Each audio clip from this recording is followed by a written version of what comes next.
The first 3 months of 2018 have generated 3 major weather disasters. NOAA says the cost of each storm will exceed $1 billion.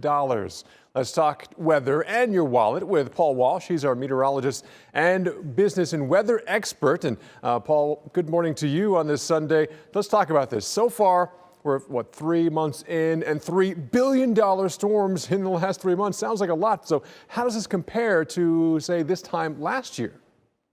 Yeah, well, Paul, just to start off, I actually was in Asheville, North Carolina a couple of weeks ago, and I met with the team that's part of NOAA. It's called the National Center for Environmental Information that calculates these numbers. So these numbers that we're talking about, these billion-dollar these storms, that's the gold standard in terms of the quantification.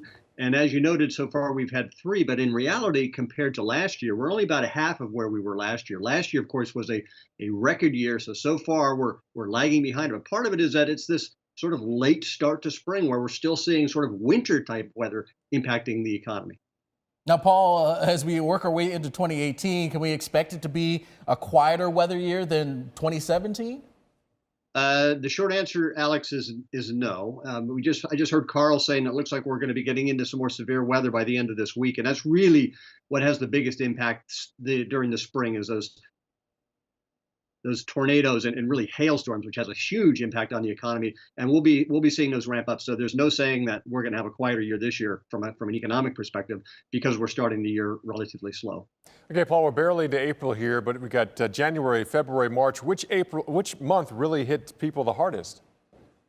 Well, so far from this last quarter, it really, Paul, was the winter storm. So Winter Storm Riley, for example, those nor'easters that hit us, that was really what contributed to the billion-dollar storms that we've seen so far.